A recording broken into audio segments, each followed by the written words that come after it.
عمرك شفت لاعب لا بيفيد فريقه او حقق معاهم اي انجاز غير انه خلف عيل؟ اهو ده المثل اللي هينطبق على هالاند الاب. ما هو ما عملش حاجة في حياته غير انه جاب لكوكب الارض عيل دبابة اسمه هالاند، ودوره في الحياة يرخم ويدمر اي دفاع في العالم. هالاند الاب مع انه ما كانش لاعب جامد، الا انه كان على عداوة مع الغريم مان يونايتد، وكان بيلعب في السيتي قبل ضخ الفلوس والبطولات. طبعا ابو هالاند كان بيلعب في السيتي قبل ما يوصل لهم فلوس الخليج اللي خلت جوارديولا يبقى مدرب السيتي ومعاهم فريق اسمه دريم تيم فعليا. ومع هالاند الابن اكتمل النصاب للفريق، وحلم دوري ابطال اوروبا بقى قريب. طيب بص يا عمنا، هنحكي لك الحكاية. ابو هالاند كان لاعب في مانشستر سيتي وبطل كورة بسبب عداوته مع قائد مانشستر يونايتد الاسطورة روي كين من 20 سنة. ومش بس كده، ده كين خلاه يبطل كورة فعليا بضربة لحد دلوقتي من الاشهر في البريمير ليج. هالاند الصغير عنده موهبة مش عند ابوه. الواد غريب قوي، مش بيجلي قدام الجون، واي فرصة بالنسبة له زي السكينة في الحلاوة. بس ابوه كان مالت كرة حرفيا يعني، وكان بيلعب ديفندر وما عندوش اي مهارات اساسا.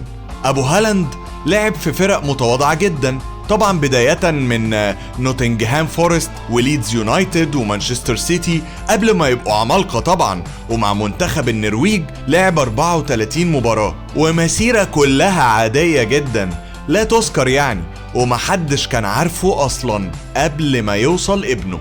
بس برضو ده ما يمنعش خناقته الشهيرة مع روي كين. الأغرب بقى إنه راح يتخانق مع أكتر لاعب في الكوكب بتاع مشاكل. ومش بس كده، كين كان عنيف لدرجة ترعب أي لاعب. ودلوقتي هنحكي لكم عن الخناقة اللي بينهم. القصة ما بينهم بدأت في سنة 1997.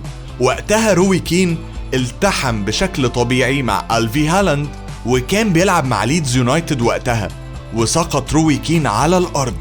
وهالاند للأسف ارتكب الكارثة وقال له قوم انت ليه بتمثل. وبعدها اكتشفوا ان كين جاله قطع في الرباط الصليبي، وقعد سنة كاملة بيجز على اسنانه عشان يرجع الملاعب. ما الجرينتا بجد يعني كين. روي كين كان بيحلم بهالاند كل يوم، ومش ناسي انه قال له انت هتمثل، وقرر الانتقام منه. وفي 2001 بعد 4 سنين قابل كين هالاند، ومش بس في ماتش عادي، لا ده في ديربي مانشستر. وفي المواجهة هالاند ضرب كين تاني بشكل عنيف، وهناك كين اتجنن اكتر وراح قايم ومديله واحدة في الركبة خلته لف 180 درجة، وقع على الارض وعينك ما تشوف الا النور. ومش بس كده، ده بعد ما ضربه كين اتجنن وقعد يشتم فيه زي المجنون. وساعتها كين اتوقف 4 ماتشات بس هالاند بطل كورة. كين في سيرته الذاتية طلع وقال انه مش ندمان على ضرب هالاند، وانه ضربه بشكل وحشي فعلا، وانه كان قاصد يبطله كورة عشان استفزه. وبعدها اتغرم كين 150 ألف جنيه استرليني عشان اللي قاله. بس هنا هالاند الابن قرر يكمل مسيرة أبوه في الدوري الإنجليزي، وقدر في الموسم الأول ليه يكسر رقم صلاح ويبقى الهداف التاريخي في موسم واحد للبريمير ليج.